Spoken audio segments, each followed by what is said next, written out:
뉴스에 시작합니다. 저는 동정민입니다. 지난 주말 광주에서 열린 탄핵 찬반 집회, 그 후폭풍이 거셉니다. 민주당이 탄핵 반대 집회와 관련해서 5.18 특별법 위반으로 고발을 검토하겠다고 나섰습니다. 광주 시민과 광주 정신을 모독해서라는 이유를 댔는데요. 여당에서는 광주 집회 참석자들을 악마화하며 극우몰이를 하고 있다고 비판했습니다. 첫 소식 구자준 기자입니다. 민주당이 광주에서 열린 탄핵 반대 집회에 대한 법적 대응 가능성을 시사했습니다. 탄핵 반대 집회에서 5.18 광주민주화 운동 정신을 훼손한 행위에 대해 책임을 묻겠다는 겁니다. 광주 시민과 광주 정신을 모독하는 떴다방 집회를 가졌습니다. 5.18 특별법 위반에 따른 고발 등의 법적 조치도 법률을 중심으로 검토하겠습니다. 5.18 특별법 8조에 따르면 5.18 민주화 운동에 대한 허위 사실을 유포한 자는 처벌할 수 있습니다. 민주당 지도부는 광주 시민의 집회가 아니라 외부 세력들을 동원한 사기극이었다고 날을 세웠습니다. 버스 타고 왔다가 버스 타고 사라진 떴다방 버스 동원 집회였고 광주 집회를 가장해 내란 장사를 의도한 타락한 사기극이었습니다. 외지인들이 버스를 동원해서 5.18 민주화 운동의 본고장인 광주에서 비상계엄 옹호 집회를 한 것은 광주의 비극을 조롱하고 민주화 정신을 모독한 행위입니다. 국민의힘은 시민사회 탄압이 민주당이 생각하는 5.18 정신이냐고 반문했습니다. 카카오톡 검열 시즌2라고 규정하며 집회 참석자를 악마와 다를 게 없다고 언급한 이재명 대표 발언을 문제 삼았습니다.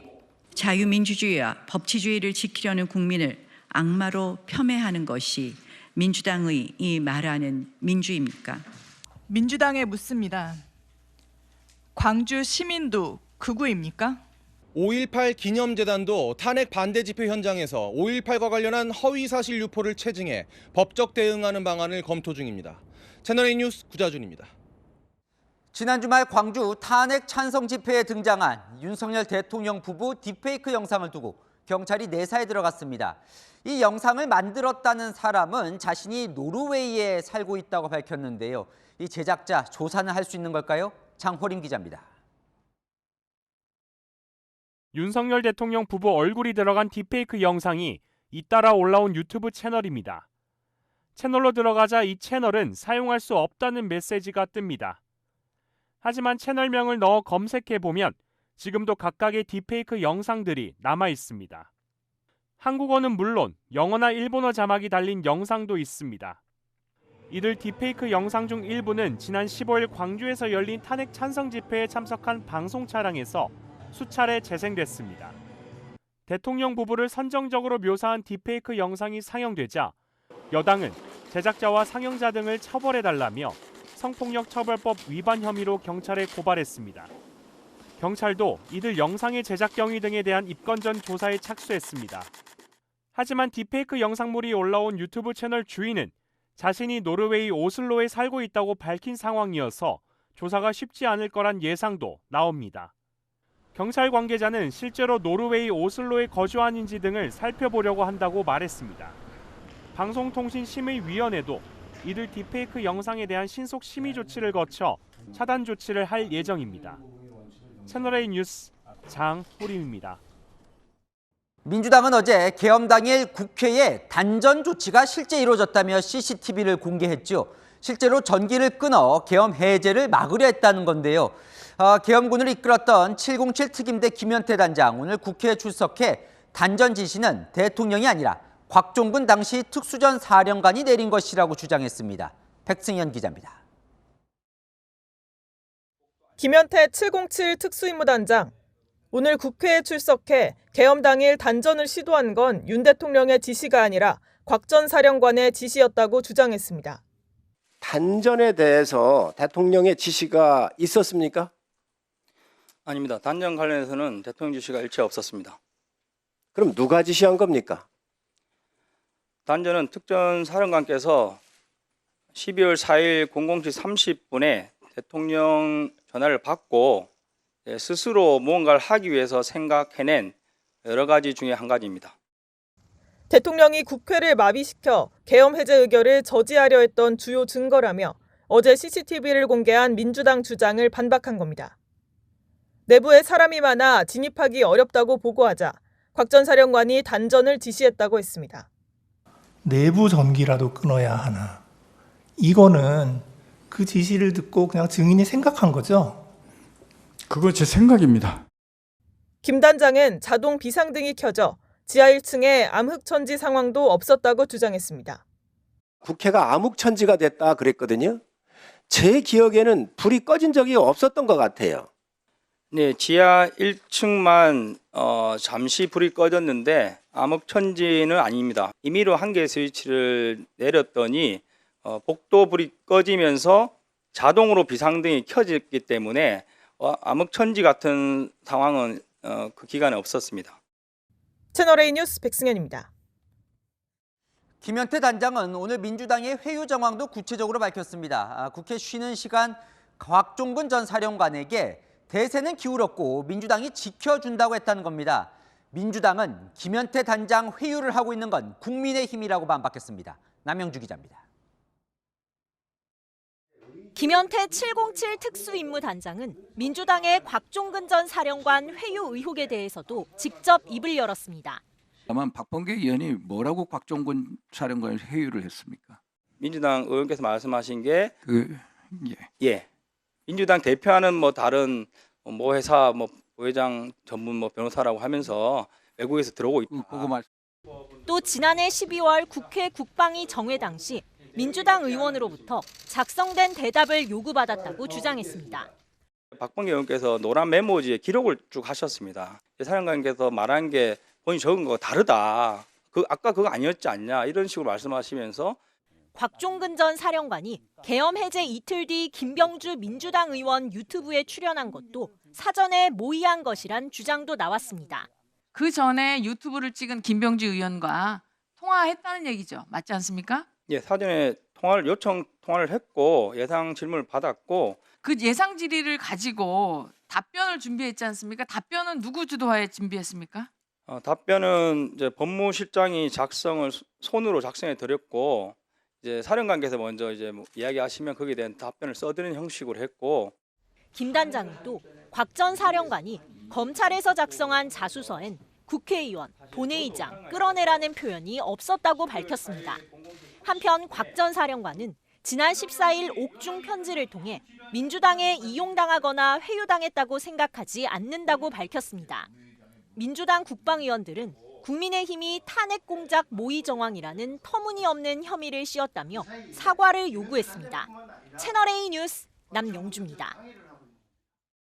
권영세 국민의힘 비대위원장이 마은혁 후보자를 재판관으로 임명해선 안 된다는 의견을 최상목 대통령 권한대행에게 전한 것으로 확인됐습니다. 여야 합의를 거치지 않았다는 이유인데 최 대행은 뭐라고 답을 했을까요? 홍지은 기자의 단독 보도입니다. 권영세 국민의힘 비대위원장이 최근 최상목 대통령 권한대행에게 연락해 마은혁 헌법재판관 후보자를 임명해선 안 된다고 말한 것으로 확인됐습니다. 이에 최 대행은 알겠다, 잘 듣고 참고하겠다고 말한 것으로 전해집니다. 여당 관계자는 마 후보자 국회 추천 사유서엔 민주당 기재만 있다며 권 위원장이 최 대행의 절차상 문제를 직접 전달했다고 설명했습니다. 여야가 합의한 후보를 임명하는 게 맞다 그렇게 보여집니다. 그런 대임 동의하시죠? 의원께서 말씀을 주시니까요. 유념하겠습니다. 국민의힘 지도부는 헌재가 대통령 탄핵 심판에 마 후보자를 합류시키려고 대통령 탄핵 변론 기일을 추가로 늘려줬다고 의심하고 있습니다. 구인 체제를 완성하려 한다는 겁니다. 헌법재판소는 청구인 즉격 흠결 사실이 명확한 마은혁 관련 권한쟁의 심판 청구를 즉시 각하하라. 여당 관계자는 마 후보가 임명되는 순간 민주당이 원하는 방식대로 흘러갈 것이라며 최 대행이 버텨줘야 한다고 말했습니다. 채널A 뉴스 홍재은입니다. 윤 대통령 측은 20일로 예정된 탄핵 심판 변론 기일을 25일로 바꿔달라 요청했지요. 형사재판일과 겹친다고요. 자, 헌법재판소는 대통령이 꼭 출석 안 해도 진행은 가능하다는데 그 여부를 내일 결정한다고 합니다. 어떤 결정을 할까요? 이세아 기자입니다. 헌법재판소가 오는 20일 오후 2시로 잡힌 윤석열 대통령 탄핵 심판 10차 변론 일정을 연기할지 내일 밝힐 걸로 보입니다. 헌재 관계자는 기일 변경 여부가 내일 9차 변론 때 고지될 수 있다고 말했습니다. 대통령 측은 20일 오전 서울중앙지법에서 열리는 내란죄 형사재판과 구속취소 신문 일정을 들어 10차 변론 기일을 25일로 미뤄달라고 요청했습니다. 대통령 측 변호사 상당수가 탄핵 심판과 형사재판을 함께 맡고 있다는 사정도 있습니다. 윤 대통령은 구속취소 신문에 직접 참석하는 방안도 검토해왔습니다. 헌재는 탄핵 심판의 피청구인인 윤 대통령의 출석 의무는 없다며 불참해도 심판 진행은 원칙적으로 가능하다는 입장입니다. 탄핵 심판 증인으로 나서는 한덕수 국무총리와 홍장원 전 국가정보원 1차장 등의 신문 진행도 가능하다는 겁니다. 만약 헌재가 기일 변경을 불허하면 방어권에 대한 중대한 침해라는 대통령 측의 거센 반발이 예상됩니다. 채널A 뉴스 이세아입니다. 여야는 오늘도 탄핵 심판을 두고 분주했습니다. 국민의힘은 의원 30여 명이 헌재를 항의 방문했고 토론회도 열었습니다. 야당은 국민의힘은 헌재 공격되냐며 비판했습니다. 정현주 기자입니다. 문영배는 각성하라! 각성하라! 각성하라! 각성하라! 국민의힘 국회의원 30여 명이 헌법재판소를 항의 방문했습니다. 닷새 전 지도부 항의 방문에 이어 여당 네 번째 헌재 집단 방문입니다. 의원들은 헌재가 무죄 추정의 원칙을 짓밟으며 반헌법적인 행태를 보이고 있다고 비판했습니다. 길거리 잡범에 대한 판결도 이렇게 번개불에 콩 구워 먹듯이 하지는 않습니다. 지금 대한민국의 이러한 혼란을 가져온 국정마비에 헌법재판소도 사실상 공조하지 않았나. 당 싱크탱크 토론회에 참석한 당 지도부도 비판에 가세했습니다. 엄정하고 객관적인 판결을 내려야 할 헌법재판소가 답을 미리 정해놓고 재판에 임하는 게 아니냐라는 인상을 국민들께 심어주고 있습니다. 민주당은 국민의힘의 헌재 흔들기가 도를 넘고 있다고 비판했습니다. 서부지법 난입 사태를 상기시키며 법원 습격 선동도 모자라 이제는 헌법재판소 습격마저 조장할 셈이냐라고 날을 세웠습니다. 대통령 관저 수비대를 자임했던 국민의힘이 헌재 공격대로 변신했습니다. 가이드라인을 뻔뻔하게 들이대고 있습니다. 이것이야말로 헌법재판소와 탄핵 심판을 정략적으로 이용하는 행태입니다. 채널A 뉴스 정현주입니다. 탄핵에 반대하는 일부 대통령 지지자들이 문영배 헌재 소장 권한대행의 집 앞까지 몰려와 출퇴근길 집회를 열고 있습니다. 인터넷 커뮤니티에선 재판관들을 넘어서 재판관 배우자나 자녀 정보까지 선을 넘는 신상털이도 계속되고 있습니다. 배준석 기자입니다. 문영배 헌법재판소장 권한대행이 사는 아파트 앞입니다. 출근 시간 윤석열 대통령 지지자 10여 명이 탄핵 반대, 문대행 구속 등을 요구하는 손팻말을 들고 모여 있습니다.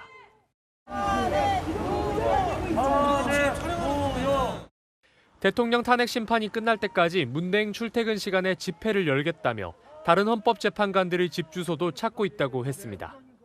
정계선, 이미선 그 재판관들의 집도 지금 인터넷 수사대가 다 수사하고 있어요.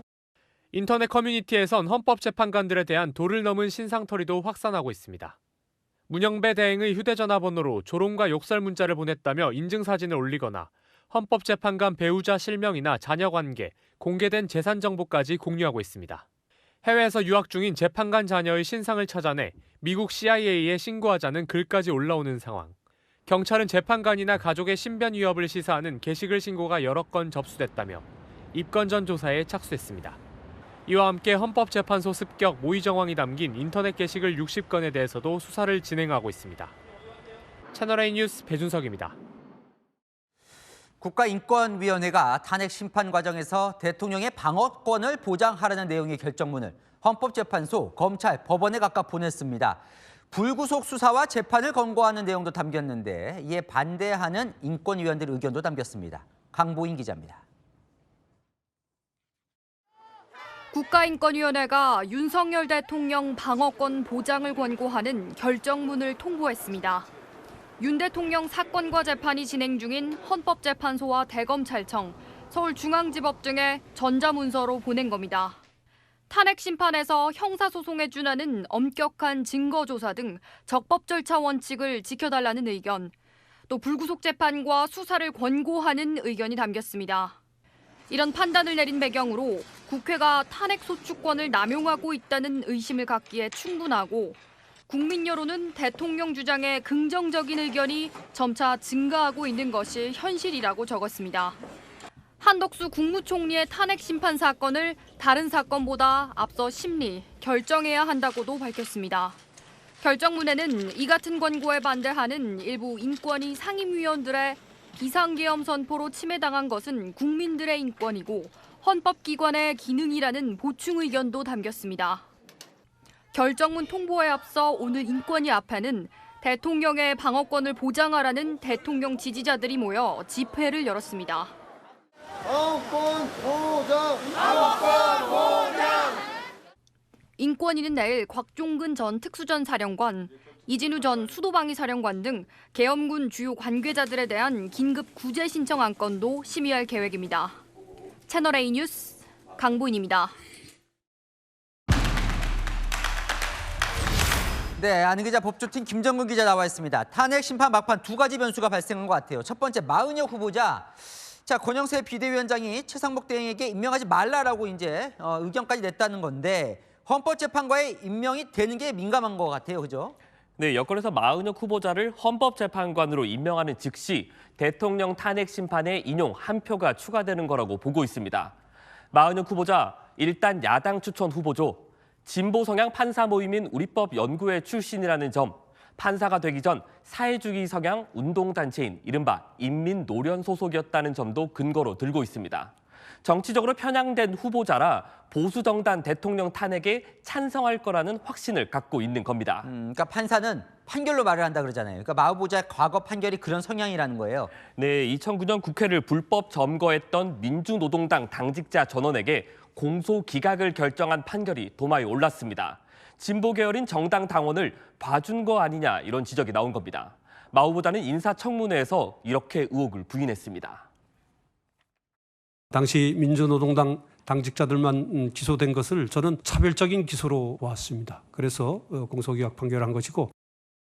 근데 사실 이제 탄핵 심판이 막바지라는 분석들이 많은데 이제 와서라도 마은혁 후보자가 탄핵 심판에 합류할 수 있는 거예요? 네, 늦어도 탄핵 심판 변론 절차가 끝나기 전에는 이 합류해야 선고 참여가 가능합니다. 헌재는 오는 20일까지 윤 대통령 탄핵 심판 변론기일을 잡아놨는데요. 대통령 측 요청대로 25일로 미뤄진다고 해도 마 후보자가 그 전엔 헌법재판관이 돼야 선고에 참여할 수 있을 겁니다. 하지만 마 후보자가 임명 보류가 위헌인지에 대한 헌재 선고 시점도 미정인 상황인 만큼 마 후보자의 탄핵 심판 합류 현실적으로 어렵습니다. 아, 그러면 현재로는 8인 체제로 결론 내는 게 유력한 거네요. 네, 사실상 8인 재판관 체제로 탄핵 심판 선고가 내려질 걸로 보이는데요. 9인 체제를 완성해 선고할 방법이 없진 않습니다. 마 후보자가 재판관에 임명되면 다시 추가로 변론 날짜를 잡아 사실상 재판을 새로 하는 건데요. 이 경우 탄핵 심판 선고는 기약 없이 미뤄질 수 있습니다. 자, 막판 변수 또 이 김현태 육군 707 특임단장이 오늘 국회에 나왔던데 변수로 또 부상하는 것 같습니다. 네, 김현태 707 특임단장은 12.3 비상계엄 당시 부대원들과 함께 국회로 진입했던 실무 장교입니다. 비상계엄 직후 기자회견에선 이런 말을 했죠.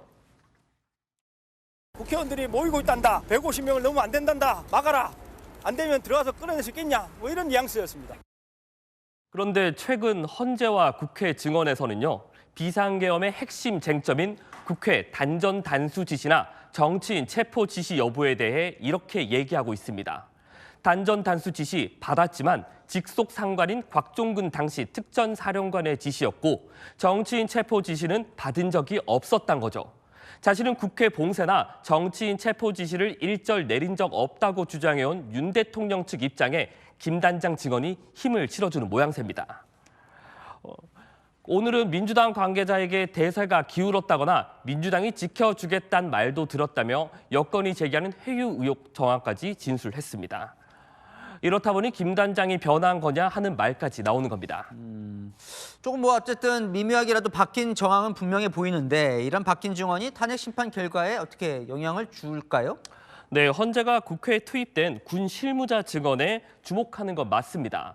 실제로 김 단장 외에 비상계엄 당시 또 다른 실무 장교였던 조성현 수방사 1경비단장도 증인으로 채택해 신문한 적도 있는데요. 당시 조 단장은 이진우 수방사령관에게 정치인 체포 지시를 받았다며 김 단장과 상반된 증언을 했거든요.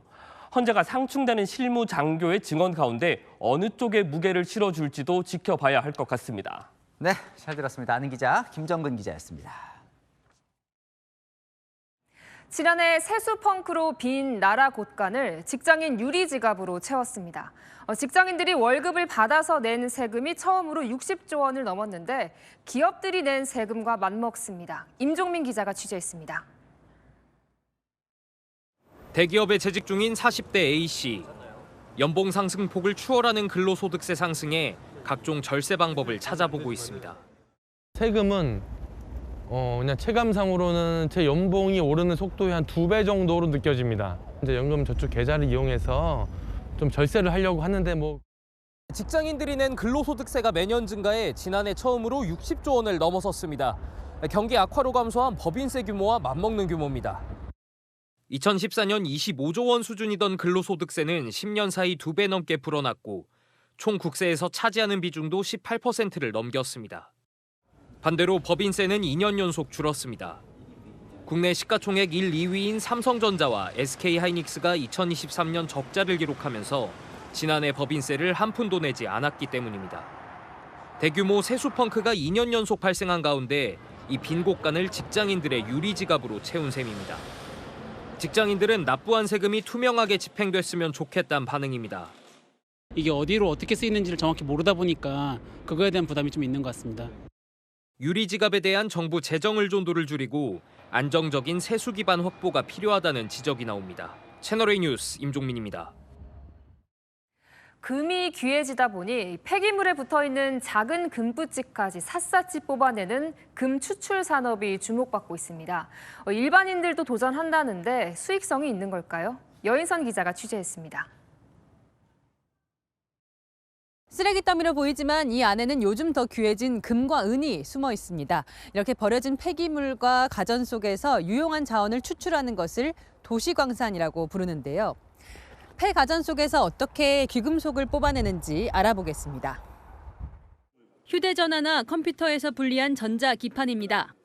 여기에서 지금 이렇게 돼 있는 금을 갖다 채취하는 거거든요. 10g에서 20g 정도 나왔어요. 많으면. 특수용액에 기판을 넣으면 금이 분리됩니다. 분리된 금 용액을 말려서 굳히면 금이나 은, 주석 등을 만들 수 있습니다. 광산에서 금을 캘 때 금광석 1톤에서 최대 5g의 금이 나오지만 같은 양의 폐가전에서는 최대 600g까지 금을 뽑아낼 수 있습니다. 업체들은 일반 가정에서 고물 PC 한 대를 7,500원에 사와서 10,000원 정도 가치의 금을 뽑아냅니다. 이렇게 모은 금을 팔아서 거둔 수익이 매월 5천만 원이 넘는데 요즘 금값이 오르며 수익이 점점 더 좋아지고 있습니다. 금하고 은값이 오르는 바람에 저희 매출이 한 30% 이상 올라갔습니다. 일반인들도 PC 전자기판을 구해 금 추출에 나섭니다. 37.47g이 나왔네요. 한 달에 기본 수천만 원의 수익을 꾸준히 내. 다만 업계 관계자들은 전문적인 기술이 필요한 만큼 가정에서 누구나 쉽게 할 수는 없다고 설명합니다. 채널A 뉴스 여인선입니다. 오늘부터 국내 공항으로 입국할 때 호흡기 감염병에 대한 무료 검사를 받을 수 있습니다. 코로나19 같은 바이러스가 유입되는 주요 경로가 공항인 만큼 조기에 대응하겠다는 겁니다. 이다혜 기자가 취재했습니다. 항공편으로 입국할 때 처음 거치는 관문, 공항 검역대입니다. 체온을 측정해 37.5도 이상 열이 나는 입국자를 선별해왔습니다. 오늘부터 김포와 제주공항에서는 이 검역대에서 3가지 호흡기 감염병에 대한 검사를 무료로 받을 수 있습니다. 세계적으로 유행 중인 조류독감과 코로나19, 독감이 의심되는 증상이 있다면 검역대에서 문의하면 됩니다. 그러면 검역관은 증상을 확인한 뒤 장소 이동 없이 검역대에서 검체를 채취합니다. 결과는 귀가 후 휴대전화나 이메일로 확인할 수 있습니다. 신속한 검사를 받고 병원에서 진료를 받을 수 있을 뿐만 아니라 가족의 건강도 함께 지킬 수 있을 것이라고 생각됩니다. 기존에는 메르스 같은 1급 감염병에 한해 감염 지역 방문 등 역학적 연관성이 있는 경우에만 격리 후 검사를 실시해 왔습니다. 앞으로는 자발적인 신고와 검사를 유도해 해외 감염병 유입을 조기에 파악하겠다는 겁니다. 질병청은 이번 시범 사업을 거쳐 전국 13개 공항과 항만으로 무료 검사를 확대할 계획입니다. 채널A 뉴스 이다혜입니다. 국내에서 중국 기업이 만든 AI 딥시크의 서비스가 잠정 중단됐습니다. 이용자 정보가 중국 기업에 넘어간 게 확인됐기 때문입니다. 김민환 기자입니다. 중국의 생성형 AI 딥시크가 이용자 정보를 틱톡의 모회사인 바이트댄스로 넘긴 것으로 확인됐습니다. 개인정보보호위원회는 딥시크가 바이트댄스와 통신하고 있다는 사실을 포착했습니다. 자체 분석 결과 제3사업자와 통신 기능, 개인정보 처리 방침상 미흡한 부분이 있음을 일부 확인하였습니다. 이용 약관에 제3자에게 정보를 넘긴다는 내용이 명확히 고지되지 않아 이용자들은 정보가 넘어가는 걸 알 수도 없었습니다. 개인정보위는 서비스 잠정 중단 후 개선 보완하도록 딥시크에 권고했다고 밝혔습니다. 딥시크 앱 신규 다운로드는 지난 15일 오후 6시부터 잠정 중단됐습니다. 다만 기존에 다운로드를 받은 앱이나 PC 버전에서는 여전히 이용이 가능합니다.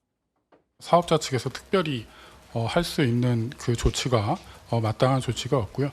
인터넷은 그 성격상 차단이 쉽지 않아서 정부는 기존 이용자도 입력창에 개인정보는 입력하지 않는 등 신중하게 사용해달라고 당부했습니다. 채널A 뉴스 김민환입니다. 트럼프 미국 대통령이 러시아와 우크라이나 종전 시점으로 부활절인 4월 20일을 제시했습니다. 전쟁 종식을 위해 푸틴 대통령과도 만날 거라 했는데요.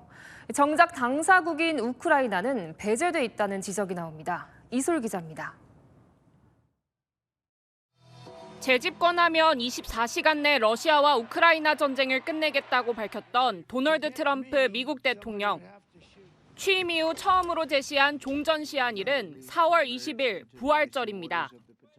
주요 외신들은 최근 트럼프 행정부가 유럽 측에 4월 20일까지 휴전협정을 체결하길 원한다는 입장을 전했다고 보도했습니다.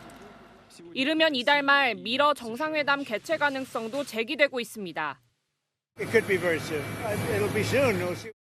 이에 앞서 미러 첫 고위급 대면 회담도 내일 사우디아라비아 수도 리야드에서 열릴 예정입니다.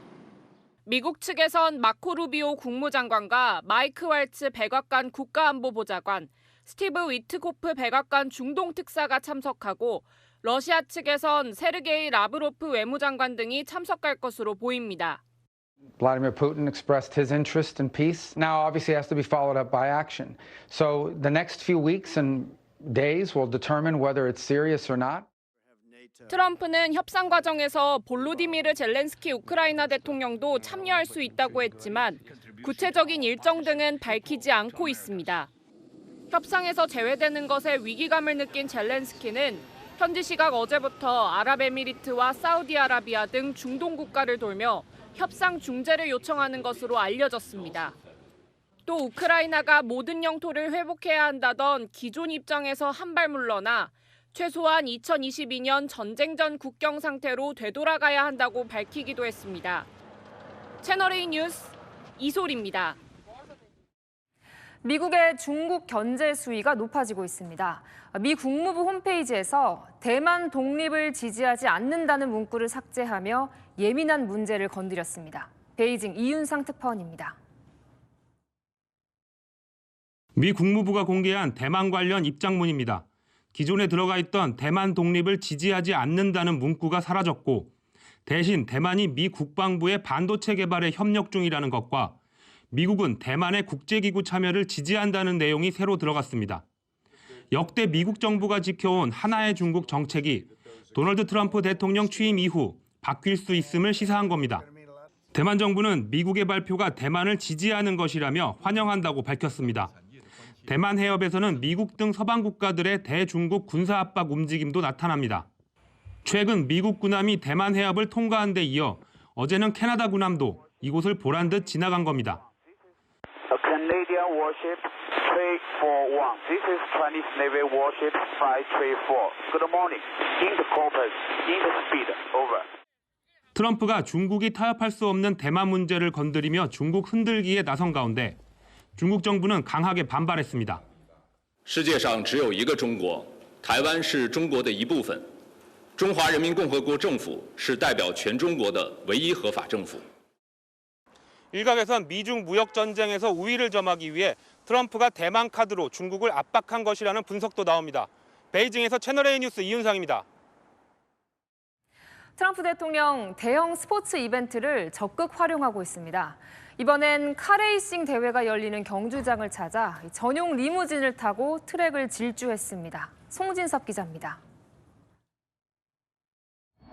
미국 대통령 전용기 에어포스1이 경기장 근처로 다가오자 관중들이 환호합니다.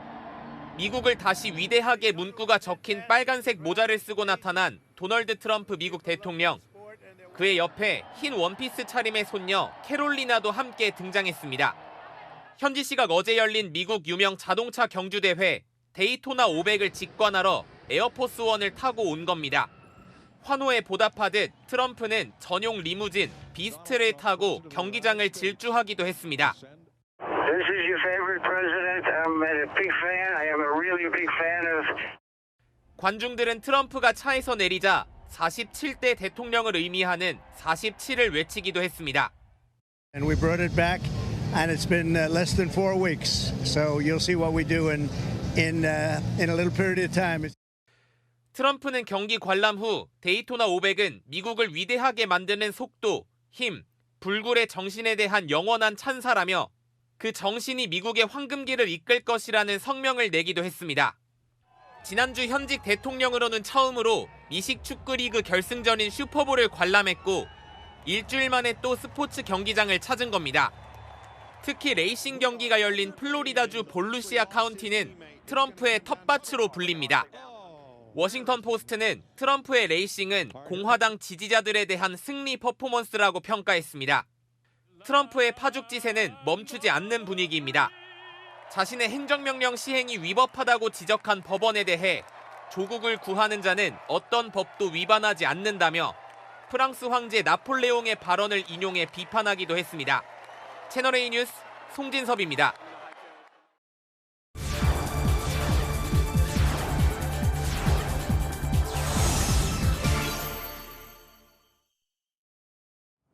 트럼프 대통령 취임 이후 워싱턴 DC의 고급 부동산 시장이 들썩이고 있습니다.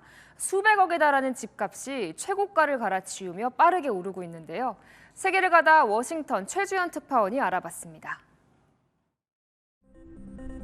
워싱턴 DC 북서쪽의 폭스홀. 연방 고위공무원은 물론 유명 기업인들이 사는 부촌입니다. 호화로운 집들 중에서도 높은 담벼락이 눈에 띄는 집이 보입니다. 잘 정돈된 조경을 가진 프랑스 양식 저택입니다.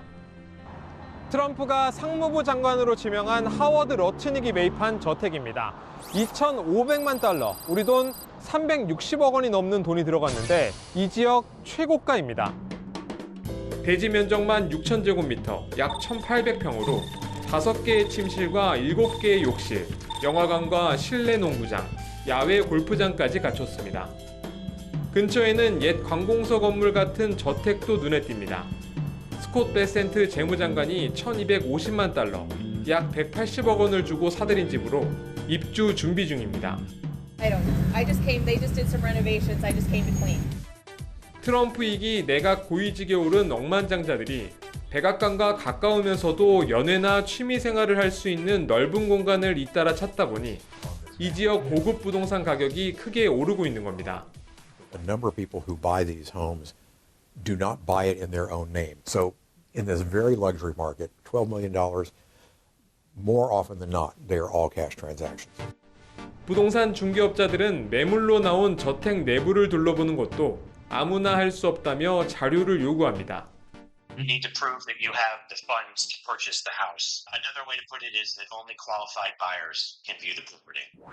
백악관에서 차로 5분 거리에 위치한 유명 호텔입니다. 원래는 미 연방 우체국 건물로 연방 정부 소유의 건물이었지만 트럼프 일가가 호텔로 개조했습니다. 트럼프 일가는 2016년 이 호텔을 사들여 2022년에 임대권을 팔았는데 미국 매체들은 트럼프 일가 역시 호텔 재매입을 검토하고 있다고 보도했습니다. 현지에서는 정부 효율부 수장인 일론 머스크 테슬라 CEO 역시 호텔 매입을 추진하고 있다는 관측도 나옵니다. 월스트리트 저널 등 현지 언론들은 트럼프의 재집권으로 워싱턴 고급 주택 시장이 폭발적 성장을 맞이하고 있다고 평가했습니다. 워싱턴에서 채널A 뉴스 최주현입니다. 나이아가라 폭포가 꽁꽁 얼어붙으면서 겨울왕국을 떠올리게 하는 장관이 펼쳐졌습니다. 이란의 해협은 핏빛으로 물들었습니다. 김민곤 기자입니다. 거세게 내리치는 폭포수 옆으로 거대한 고드름이 꽁꽁 얼어 있습니다. 멀리서 바라본 폭포 주변은 온통 눈으로 뒤덮여 겨울왕국을 연상케 합니다. 관광객들은 감탄을 금치 못합니다.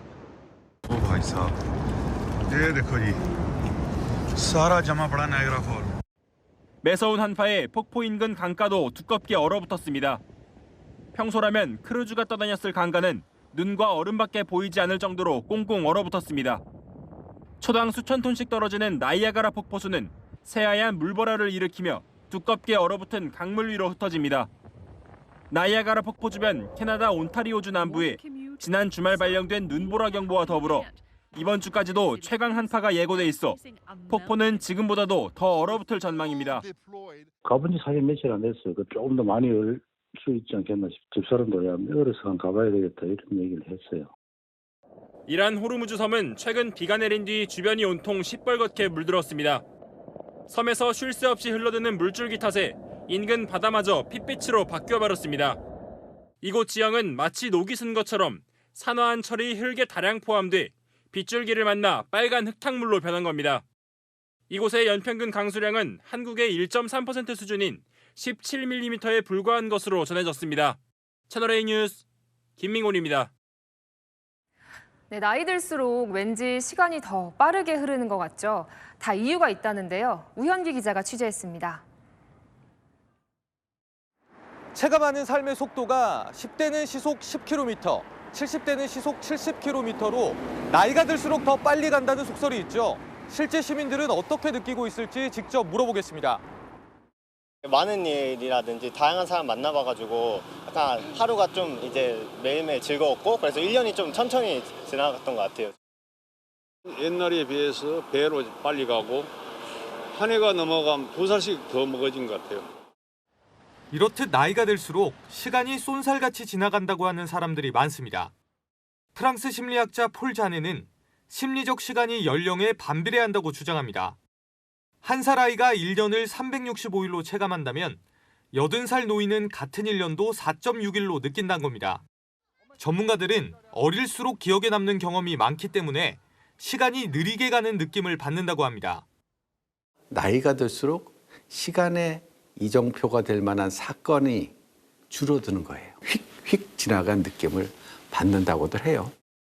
또 다른 전문가는 뇌의 해마에 시간을 계산하는 시간세포가 있어 외부로부터 정보량이 많을수록 시간이 천천히 가는 것처럼 느낀다고 설명합니다.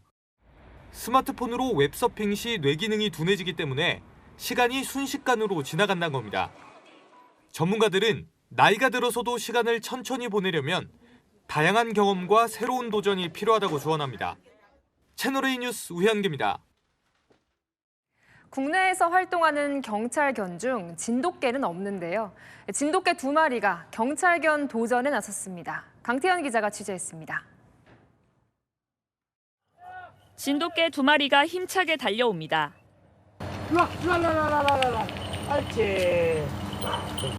생후 4개월 된 상만이와 임회입니다. 1호 진돗개 경찰견 타이틀을 얻기 위해 지난해 11월 경찰견 훈련센터에 들어왔습니다. 폭발물 탐지견이 되려는 임해는 냄새로 물건 찾기 훈련을 합니다. 임해, 찾아. 임해, 찾아. 수색견이 될 상만이는 산에 올라가 구조가 필요한 상황을 체험합니다. 상만아, 구해줘! 옳지, 굿! 충성심이 높은 진돗개의 특성은 경찰견으로서 보완해야 할 단점입니다. 진돗개는 2010년 미국에서 경찰견 육성 훈련을 받았지만 다른 개들과 어울리지 못하고 주인만 따르는 성격 때문에 탈락했습니다. 높은 충성심, 그리고 또 낯선 환경에 대한 공포, 그리고 큰 소리에 대해서 거부감을 보이는 게 있어요. 국내에서 활동 중인 경찰견 대부분은 외국 견종입니다.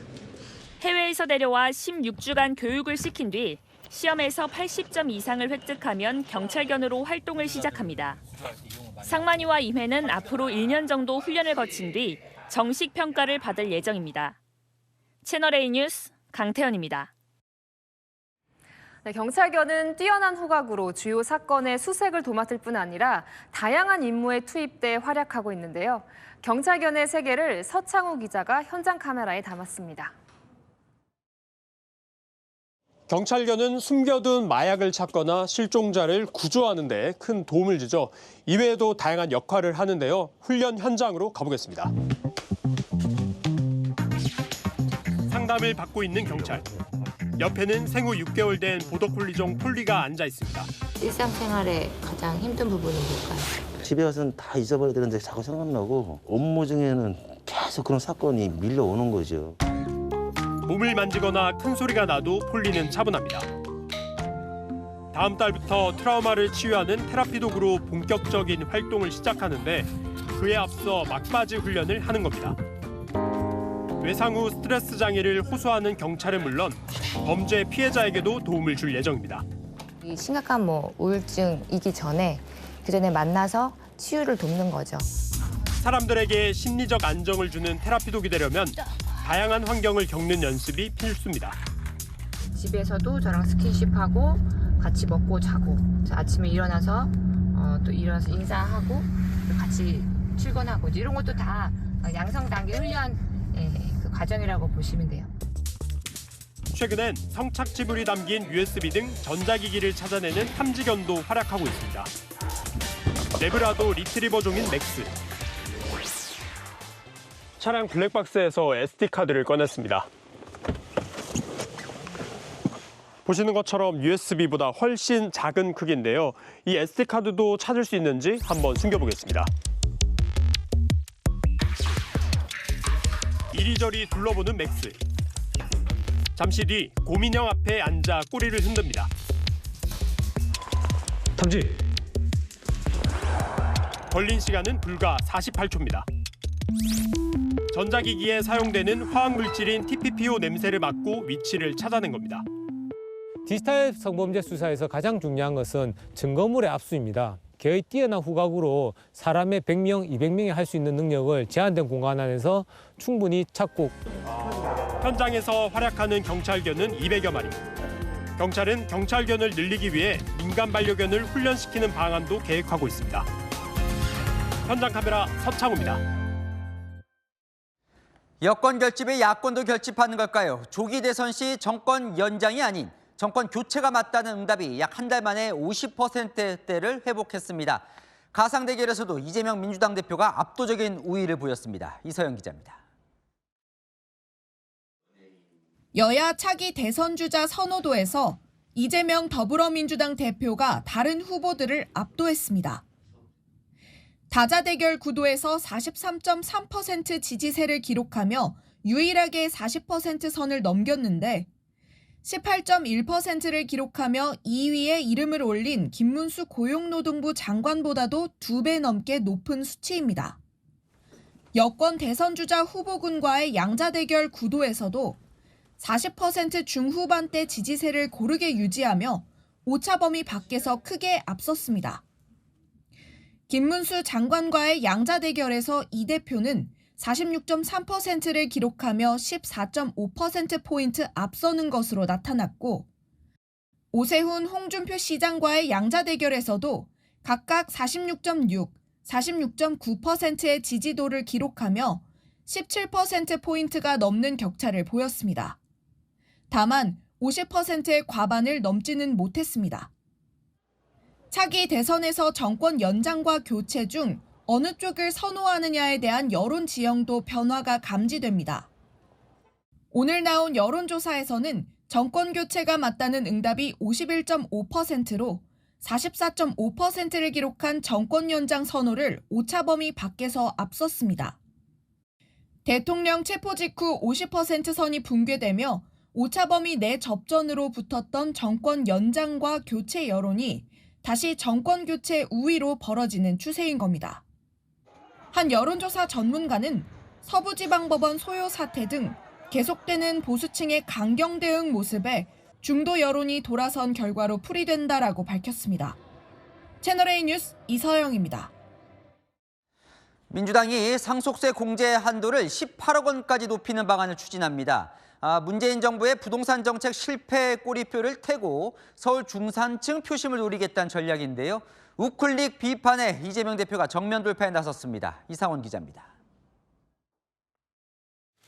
더불어민주당 이재명 대표가 상속세 때문에 집 팔고 떠나지 않도록 하겠다며 상속세 완화 방침을 밝혔습니다.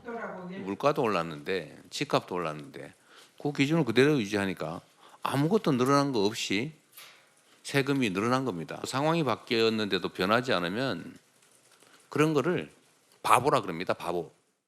국회 기획재정위원회 소속 민주당 의원들은 상속세 일괄 공제액을 현행 5억 원에서 8억 원으로, 배우자 공제액을 5억 원에서 10억 원으로 올리기로 뜻을 모았습니다. 18억 원 아파트까지는 부부 중 한 명이 사망했을 때 상속세를 안 내도 되는 겁니다. 기재위 핵심 관계자는 18억 원 기준은 강북 30평대 국민평형 아파트 한 채 가격을 고려한 것이라고 설명했습니다. 지난 대선 때 서울에서 약 31만 표 차이로 진 이 대표가 조기 대선을 염두에 둔 서울 중산층 표심 잡기에 나섰다는 분석입니다. 민주당 관계자는 부동산 정책 실패라는 문재인 정부 꼬리표를 때려는 일환이라고 했습니다. 국민의힘은 기업 최고 세율 인하가 빠진 민주당 상속세 개편안을 비판했습니다. 문재인 정권 시기 집값이 너무 폭등했기 때문에 필요하기는 합니다. 하지만 이보다 훨씬 중요한 상속세 개편의 핵심은 바로 기업 승계 부담 완화입니다. 민주당은 2월 내 처리를 목표로 하고 있지만 여당의 최고 세율 인하에는 반대하고 있어 진통이 예상됩니다. 채널A 뉴스 이상원입니다. 권영세 국민의힘 비대위원장이 비상계엄 선포 직후 있었던 한동훈 전 대표의 언행을 비판했습니다. 자신이 그날 국회에 있었다면 계엄 해제 표결에 참여하지 않았을 것이라고요. 비상계엄을 위헌이라고 말한 것도 성급했다는 건데 반론도 제기됐습니다. 조민기 기자입니다. 권영세 국민의힘 비상대책위원장이 비상계엄 선포 직후 계엄이 위헌, 위법하다고 규정한 한동훈 전 대표의 판단이 성급했다고 지적했습니다. 요건에도 맞지 않은 위법한, 위헌적인 비상계엄 선포입니다. 비상계엄을 반드시 막아내겠습니다. 전 당시에 한동훈 대표가 저랑 똑같은 이 정보만 가지고 있었을 텐데 바로 위헌이고 위법이다라고 얘기하는 부분에 대해서는 좀 성급하지 않았나. 계엄 직후 국회에 있었더라도 한 대표처럼 계엄 해제 요구 결의안 표결에 참여하지 않았을 거라고도 했습니다.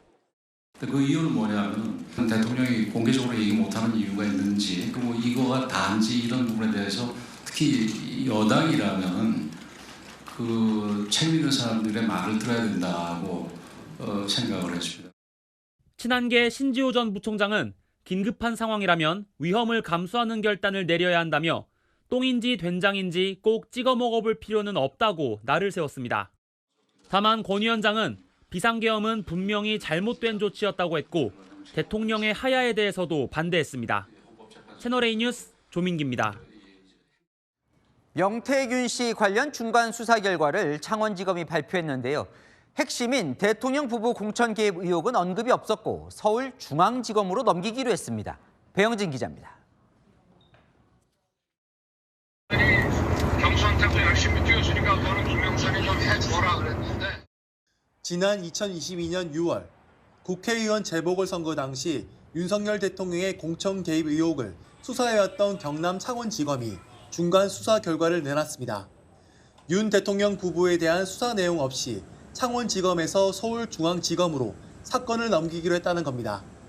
의혹 사건 관련자 대부분이 서울 등 창원 이외 지역에 거주하고 행위지도 서울인 점을 감안했다는 설명입니다.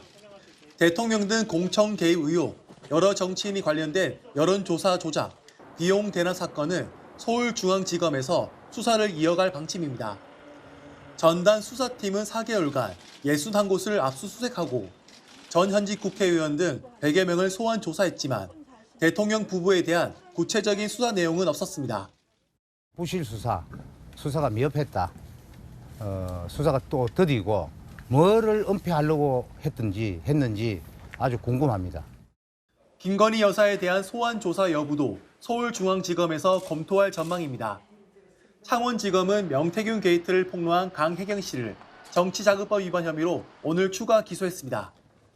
채널A 뉴스 배영진입니다. 성혜랑 기자와 여랑야랑 시작합니다. 첫 번째 주제 보겠습니다. 박지원 의원, 뭐에 진심 한승푼일까요? 네, 바로 대선입니다. 이 박 의원이 어제 광주 언론인 간담회에서 이 대선 출마에 대한 뜻을 밝혔다는데 그 배경이 뭔지 직접 들어봤습니다. 현재 이재명 대표가 1등 아니냐. 그게 1번이고, 당선시키기 위해서는 호남의 역할이 중요하다. 얘기하니까 부정적으로 생각하는 사람들이 있어요. 부정적으로 생각하는 사람 누구예요? 네, 간담회에서 이 대표가 2심에서 유죄를 받으면 이 대선 출마가 어려울 수 있다는 취지의 반론이 나왔다는데요. 박 의원은 이번 대선은 50대 49 박빙이 될 것이고 호남에서 90% 이상 나와야 한다고 했습니다. 이 대표가 출마 못하면 김동연 지사도 있지만 나도 출마 생각이 있다고 말했다는 거죠.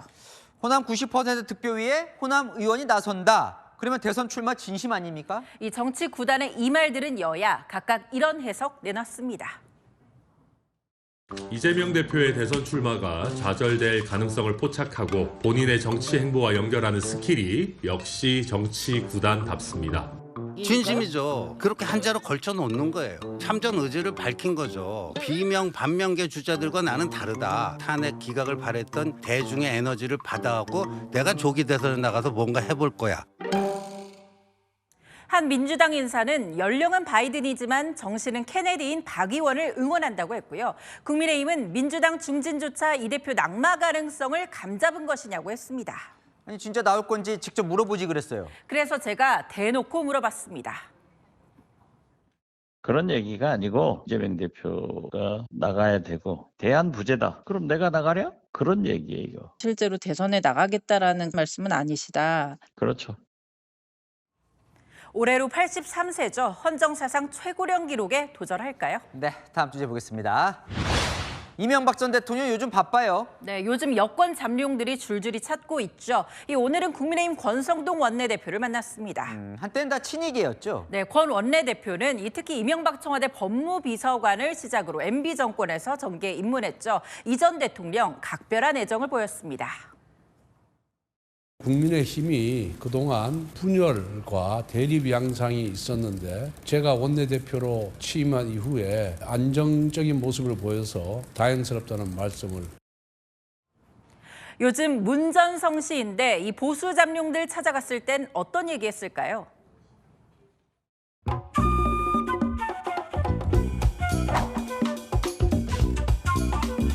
참 청계천은 제가 봐도 잘하신 것 같다. 대통령 하는 분들이 감옥을 계속 가시는 일은 없으면 좋겠다. 공감을 하셨습니다.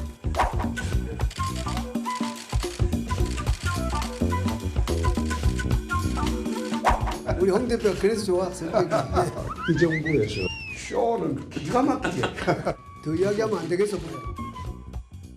그래서 이명박 전 대통령은 지금 상황을 어떻게 본대요? 네, 대통령이 일하도록 당이 뭉쳐야 하는데 분열돼 안타까웠다면서 지금 민주당을 두고 보통 야당이 아니다고도 했습니다. 이 극복하려면 여당이 힘을 모아야 한다고요. 네, 하나 더 보겠습니다. 자, 김선호 국방장관 직무대행인데 누굴 보고 제복에 먹칠했다는 거예요? 네, 비상계엄 뒤 언론에 나와 인터뷰를 한 군인들입니다. 이 수사 마무리가 되면 인사 조치를 하겠다고요. 군인의 신분인 사람이 TV에 나갈 수가 있습니까? 없습니까? 절차들을 다 무시하고 언론에 가서 자기들 입장을 얘기를 했고 수사 결과 진행된 다음에 인사적 차원에서 조치를 할 때 그 문제를 따질 것입니다. 논란이 좀 됐어요. 군인들이 저렇게 다 나와서 인터뷰해도 되는 거냐. 네, 계엄 뒤 장성들이 국회의원 유튜브에 나가거나 나홀로 기자회견도 자처했죠. 의원들을 밖으로 이렇게 좀 빼내라. 거기 상황이 어떠냐. 그래서 굉장히 이제 복잡하고 인원이 이동할 수도 없다. 제가 받고 싶은 전화는 딱 하나였습니다. 의원들 괜찮냐? 전 김영현 국방장관에게 이용당한 가장 안타까운 패자입니다. 혼자서 언론을 보고 기자회견을 했던 겁니다. 특수 상황 이해되는 측면도 있지만 혼란이 더 커진 측면도 있어요. 네, 군 장성이 진실 공방 또 책임 회피하는 것도 논란됐죠. 이 후배 군인들 자부심 꺾지 않도록 끝까지 책임지는 게 유일한 명예 회복의 길 아닐까요? 네, 지금까지 야랑야랑이었습니다. 교육과 언론으로 일제에 맞섰던 인촌 김성수 선생이 서거 70주기를 맞습니다. 개인보다 공동의 이익을 우선했던 인촌의 공선사후 정신은 지금까지도 울림을 주고 있습니다. 김재혁 기자입니다. 그 일생을 조국의 정치, 경제, 교육을 위하여 바친 고 인천 김성수 선생의 국민당이 국민답게 가층이 애도하는 가운데 엄숙히 거행되었습니다. 항일과 독립, 6.25 전쟁 후 부통령으로 대한민국 기틀 마련에 일생을 바친 인촌 김성수 선생. 일본 제국에 나라를 빼앗기자 가장 먼저 한 일은 중앙학교와 보성전문학교 인수 등 교육이었습니다. 올해 105세로 당시 중앙고 교사로 있었던 김형석 연세대 명예교수는 굳은 일도 마다치 않고 인재를 모으고 가르쳤다고 인촌을 기억합니다. 인천 선생을 계속 배우고 나니까 큰 나무 같아요. 예. 그 나무 밑에 이제 많은 사람이 머물 수 있고 나도 머물 수 있는 큰 나무 같은 생각이 들으니까 이제 인촌은 중앙고 숙직실에서 송진우, 현상윤 선생과 함께 생활하며 3.1운동을 준비하고 이끌었습니다. 인도의 마하트마 간디와 편지를 주고받으며 독립의지를 다지기도 했습니다. 민족의 혼을 깨우기 위해 동아일보를 창간했고 경성방직을 운영하며 독립운동가들도 꾸준히 지원했습니다. 교육을 시키는데 내가 다 팔고 왔으니까 지금 거처도 없다. 그러니까 동아일보 교정부에다가 들어가서 있었어요. 안창호 선생이 여기 사고 묻히니까 아무도 없으니까 뒷바라지를 해주신 것 이런 것이 전부 우리가 알고 있는 거거든요. 민족 독립에 필요한 인재와 언론, 산업을 동시에 키워낸 인촌은 개인의 이익보다 공익이 우선이란 공선사후를 평생 좌우명으로 삼았습니다. 인촌의 70주기 추모식은 내일 남양주 인촌 묘소에서 진행됩니다. 채널A 뉴스 김재혁입니다. 하루 사이 부쩍 추워졌는데요. 내일은 더 춥습니다. 서울의 아침 기온 영하 5도, 체감 영하 9도가 되겠고요. 모레는 체감 영하 11도로 나날이 더 추워집니다. 당분간은 평년 기온을 밑돌 걸로 보입니다. 절기 우수인 내일 아침도 강추위가 이어집니다. 강원과 경북 산간에 한파주의보가 내려졌고요. 춘천 영하 8도, 대구 영하 4도에서 시작합니다. 찬바람에 낮에도 체감 영하권입니다. 서울의 낮 기온 2도, 체감 영하 2도에 그치겠습니다. 내일 하늘 표정은 대체로 맑겠고요. 북서풍이 강하게 불면서 먼지가 흩어져 공기질도 좋습니다. 동해안의 건조특보는 일부 건조경보로 격상됐습니다. 바람도 강한 만큼 작은 불씨도 조심해야겠습니다. 당분간은 고기압의 영향 아래 맑은 날들이 이어질 전망입니다. 날씨였습니다. 지난해 월급쟁이들이 낸 세금이 무려 61조 원, 10년 사이 2배 넘게 늘었습니다. 경기 침체로 줄어든 기업 세금을 직장인 유리지갑으로 채운 거죠. 올해 경기 전망이 더 불확실한데요. 2월 국회 할 일이 생겼습니다. 마침표 찍겠습니다. 유리지갑 지키는 정치, 뉴스에 마칩니다.